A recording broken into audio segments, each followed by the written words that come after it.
Next మిగతా వార్తల్లో రాజీనామా చేస్తా, పదవి నుంచి తప్పుకుంటానని ఢిల్లీ సీఎం కేజ్రీ ప్రకటన. ఇది నాకు నేను విధించుకునే అగ్ని పరీక్ష. ఆయన్ని జైల్లో వేసి బయటికి మొన్న బెయిల్ మీద బయటకు వచ్చింది. ఈడీ అండ్ సిబిఐ 2 కేసుల్లో ఆయనకి బెయిల్ వచ్చింది. బయటికి రాగానే ఆయన రాజీనామా అస్త్రాన్ని ప్రయోగించబోతున్నారట. ఇప్పుడు ఆయన ఢిల్లీ ముఖ్యమంత్రిగా కొనసాగుతున్నారు. కాకపోతే ఏంటంటే కోర్టు కొన్ని షరతులు విధించింది. ఆయన సచివాలయానికి కానీ ముఖ్యమంత్రి ఆఫీసు కానీ వెళ్ళడానికి వీల్లేదు, ఏ ఫైల్ మీద సంతకం చేయొద్దు అని కొన్ని షరతులతో కూడిన బెయిల్ని సుప్రీంకోర్టు మంజూరు చేసింది.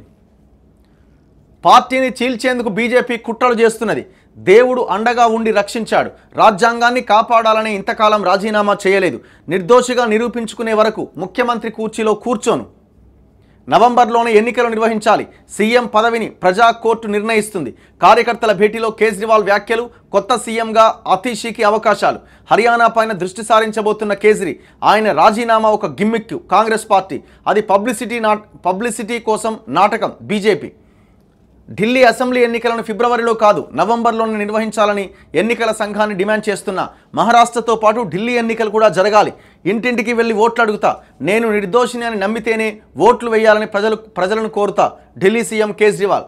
ఇప్పుడు వెరీ క్లియర్ అండి, ఇక్కడ స్కామ్ జరిగిందా జరగలేదా? 100% స్కామ్ జరిగింది. స్కామ్ జరిగిందనడానికి ఏముంది అక్కడ ఆధారం? పాలసీ ఇంప్లిమెంట్ అయింది. బై 1 get 1 ఆఫర్లను పెట్టి ప్రజల నాడు తాగుబోతులను చేసిరు.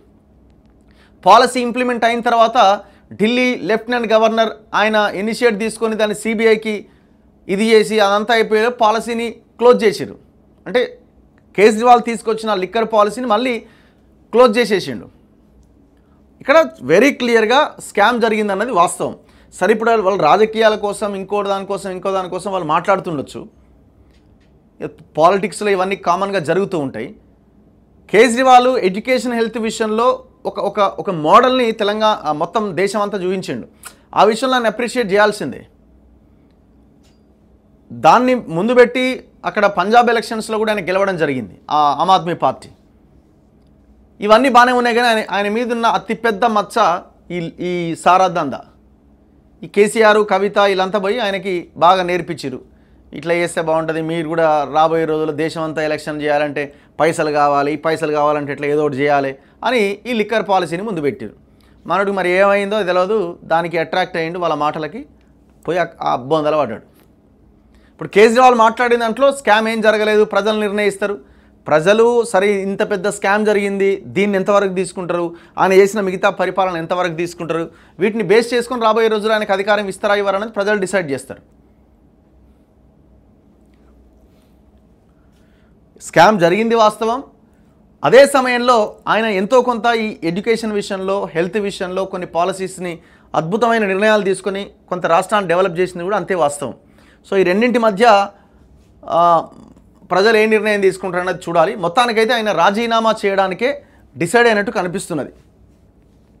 ఢిల్లీ ముఖ్యమంత్రి ఆమ్ ఆద్మీ పార్టీ అధినేత అరవింద్ కేజ్రీవాల్ సంచలన నిర్ణయాన్ని ప్రకటించారు. 2 రోజుల్లో సీఎం పదవికి రాజీనామా చేస్తాను అని వెల్లడించారు. నేను నిర్దోషిగా నిరూపించుకునేంత వరకు సీఎం పదవిలో ఉండను.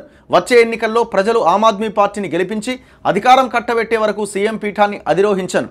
అక్కడేమీ సంవత్సరాలు లేదేం, పదవి కూడా ఫిబ్రవరిలో అయిపోతుంది. ఫిబ్రవరిలో ఎలక్షన్ జరగాల్సి ఉందట. ఇప్పుడు ఎన్ని రోజులు ఫిబ్రవరి అంటే మహా అయితే ఒక 7-8 months ఉంది, అంతే కదా. సో కాకపోతే ఆయన నవంబర్లో రావాలంటున్నాడు. సో అంటే ఆల్రెడీ ఎలక్షన్ దీంట్లోనే ఢిల్లీ కూడా ఉన్నది. వచ్చే ఎన్నికల్లో ప్రజలు ఆప్ను గెలిపించి అధికారం కట్టబెట్టే వరకు సీఎం పీఠాన్ని అధిరోహించను అని వ్యాఖ్యానించారు. రాజీనామా చేసిన తర్వాత తదుపరి సీఎంను ప్రకటిస్తామని పేర్కొన్నారు. ఆదివారం ఢిల్లీలోని ఆప్ కార్యాలయంలో ఏర్పాటు చేసిన కార్యకర్తల సమావేశంలో కేజ్రీవాల్ ఈ వ్యాఖ్యలు చేశారు. ఆమ్ ఆద్మీ పార్టీ కష్టాల్లో ఉన్నప్పుడు భగవంతుడే తమ వెంట ఉండి ముందుకు నడిపించారు. దేవుడిచ్చిన ధైర్యంతోనే శత్రువులపైన పోరాడతాం. ఢిల్లీ లిక్కర్ స్కామ్ కేసులో సుప్రీంకోర్టు శుక్రవారం కేజ్రీవాల్కు బెయిల్ మంజూరు చేసింది. 6 నెలలుగా జైల్లో ఉన్న ఆయన సుప్రీంకోర్టు తీర్పుతో విడుదలయ్యారు. అప్పుడు విలేకరులతో మాట్లాడుతూ దేశాన్ని బలహీనపరుస్తూ విభజించే ప్రయత్నాలు చేస్తున్న శక్తులపైన తాను పోరాటం చేస్తానని ప్రతినబూనారు. ఆదివారం కార్యకర్తలతో భేటీ అయ్యారు. మా నేతలు సత్యేంద్ర జైన్, అమనతుల్లా ఖాన్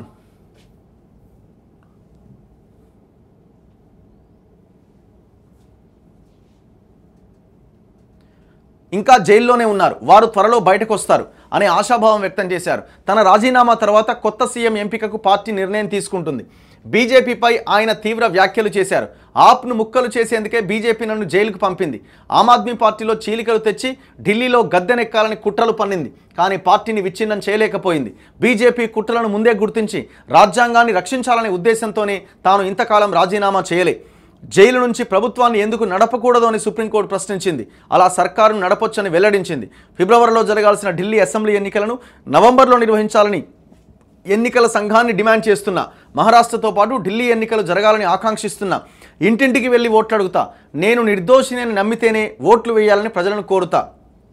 నా పాయింట్ ఏంటంటే, పార్లమెంట్లో ఉన్నంత ఎవరండి ఎంపీలంతా? సగానికి పైగా క్రిమినల్సే ఉన్నారు. డౌట్ ఏముందా? అన్ని పార్టీలో ఉన్నారు. అసెంబ్లీలో ఉన్న వాళ్ళంతా ఎవరు? భూ కబ్జాదారులు, రేపులు చేసిన వాళ్ళు, హత్యలు చేసిన వాళ్ళు వీళ్ళే కదా. మరి వాళ్ళు హత్యలు చేసిరని, రేపులు చేసిరని, మర్డర్లు చేసిరని వాళ్ళు క్రిమినల్స్ అని ప్రజలకు తెలియదా? వాళ్ళని ఓట్లేసి గెలిపిస్తే వాళ్ళు నిర్దోషులు అయిపోయినట్టేనా? కాదు కదా. రాజకీయం అనేది ఒక భాగము. రాజకీయాల్లో అవతలి వ్యక్తి ఏంటి, అసలు ఈయన ఇది ఒక్కటే చేసిండా, ఇంకా మంచి పనులు ఏమైనా చేసిండా, ఇట్లా అన్ని అంశాలను బేరీజ్ వేసుకొని ప్రజలు ఓట్లేస్తారు. కొన్ని సందర్భాల్లో ప్రజల ఓటు కూడా మనం చాలా సందర్భాల్లో మాట్లాడుతున్న ప్రజలు మారాలి, ఇంకా ఎందుకు ఈ రకమైన సిచ్యువేషన్ ఉంది అని రకరకాల ప్రలోభాలు కూడా ఇందులో ఉంటాయి. అన్ని రకాల అంశాలు గెలవడానికి ఓడిపోవడానికి కారణమవుతున్నాయి.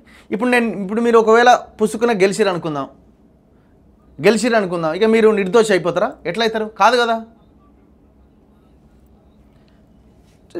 అంత పాలిటిక్స్ అంతే.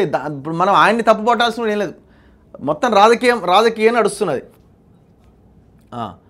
నేను దోషినా నిర్దోషినా అనే దాన్ని ప్రజలే నిర్ణయిస్తారు. నేను మనీష్ సిసోడియా ప్రజాకోర్టునే ఆశ్రయిస్తాం. నా నిర్దోషిత్వం పైన అంతిమ న్యాయ నిర్ణేతలు ప్రజలే. రాజీనామా నిర్ణయం నాకు నేను విధించుకుంటున్న అగ్ని పరీక్ష అని ఉద్వేగంగా అన్నారు. బీజేపీయేతర పార్టీలు అధికారంలో ఉన్న రాష్ట్రాల్లో బీజేపీ కొత్త ఆటను ప్రారంభించింది. కర్ణాటకలో సిద్ధరామయ్య, కేరళలో పినరయ్ విజయన్, పశ్చిమ బెంగాల్లో మమతా బెనర్జీ పైన కేసులు నమోదు చేశారు. బీజేపీయేతర సీఎంలందరికీ నా విన్నపం ఏంటంటే కేసులు నమోదు చేస్తే రాజీనామాలు చేయొద్దు అన్నారు. ఇట్లా ఆయన చాలా అంశాలని ప్రస్తావించారు. కాంగ్రెస్ కూడా అది గిమ్మిక్కే అంటుంది. కేజ్రీవాల్ రాజీనామా నాటకం ఒక గిమ్మిక్కే అని కాంగ్రెస్ నేత సందీప్ దీక్షిత్ విమర్శించారు. కేజ్రీవాల్ రాజీనామాకు మేము ఎప్పటి నుంచో డిమాండ్ చేస్తున్నాం. ఇప్పుడు గిమ్మిక్కుల్లో భాగంగా రాజీనామా ప్రకటన చేశారు. కేజ్రీవాల్ బెయిల్ పైన విడుదలయ్యాక ఆయన్ను సీఎంఓకు వెళ్ళొద్దని, ఫైళ్లపైన సంతకాలు చేయొద్దని సుప్రీంకోర్టు ఆదేశించింది. అలాంటి బెయిల్ షరతులను గతంలో ఏ సీఎం కూడా ఎదుర్కోలేదని అన్నారు. బీజేపీ అంటుంది పబ్లిసిటీ కోసమే ఈ నాటకం అంతా అని బీజేపీ అంటుంది. హర్యానా పైన కేజ్రీవాల్ దృష్టి మరి ఇక్కడ ఎట్లా ఉంటుందో చూడాలి. సరే, లోకల్గా ఉన్న కాంగ్రెస్ నాయకులు విమర్శించినా వీళ్ళంతా ఇండియా కూటమిలో ఉన్నారు. మరి రాబోయే హర్యానా ఎలక్షన్స్ కానీ మిగతా అన్ని ఎలక్షన్స్ని ఏ రకంగా ఫేస్ చేస్తారన్నది చూడాలి. ఢిల్లీ సీఎం బాధ్యతల నుంచి తప్పుకున్నాక కేజ్రీవాల్ పూర్తిగా హర్యానా ఎన్నికలపైన దృష్టి సారిస్తారని తెలుస్తోంది. రైతు ఉద్యమాల నేపథ్యంలో హర్యానాలో బీజేపీకి గడ్డు కాలం ఉన్నట్లు విశ్లేషణలు వస్తుండగా దాన్ని అనుకూలంగా మలుచుకునేందుకు కాంగ్రెస్ ప్రయత్నం చేస్తోంది. హర్యానా పైన తమ పార్టీ జెండా ఎగరేయాలనుకుంటోంది. అయితే ఫలితాలను తారుమారు చేసి ఆమ్ ఆద్మీ పార్టీకి పట్టం కట్టే దిశలో కేజ్రీవాల్ పక్కా వ్యూహంతో ఉన్నట్టు సమాచారం. హర్యానాలో పొత్తుపైన ఇండియా కూటమితో చర్చలు విఫలం కావడంతో ఒంటరి పోరుకు కేజ్రీవాల్ నిర్ణయించారు. ఆప్ 2013లో అనూహ్యంగా ఢిల్లీ పీఠం చేజిక్కించుకున్న తర్వాత వరుసగా అధికారం చేపట్టింది. పంజాబ్లో పాగా వేసి గోవాలో ఓట్ల శాతాన్ని పెంచుకున్నది. జాతీయ పార్టీగా ఎదిగింది. హర్యానాలో పాగా వేసిన చెప్పుకోదగ్గ సీట్లు సాధించిన ఆమ్ ఆద్మీ పార్టీ జాతీయ పార్టీ హోదాకు మరో 4-5 ఏళ్లు ఢోకా ఉండదు. అదే కేజ్రీవాల్ వ్యూహంగా కనిపిస్తున్నదని రాజకీయ విశ్లేషకులు చెబుతున్నారు. సో ఆయన రాజకీయాల్లోకి వచ్చిన తర్వాత ఢిల్లీలో పార్టీ స్థాపించి ఆయన ముఖ్యమంత్రి అయిన తర్వాత దినదినం పార్టీ ఎదుగుదలనే మనకు కనిపిస్తున్నది. సో ఇంత పెద్ద ఈ స్కామ్ తర్వాత కూడా ఆ పార్టీ ఒక రకంగా చెప్పాలంటే ఎలాంటి ఇబ్బంది లేకుండానే ముందుకెళ్తున్నది. వై? బికాజ్ ఆయన ఎడ్యుకేషన్ అండ్ హెల్త్ పాలసీస్లో కొన్ని తీసుకొచ్చిన ఈ మోడల్స్ ఏవైతే ఉన్నాయో, ఈ పాలసీ ఏవైతే ఉన్నాయో అవి ఆ రాష్ట్రానికి ఉపయోగపడ్డాయి. అందుకే ఆయన పంజాబ్లో గెలవగలిగిండు.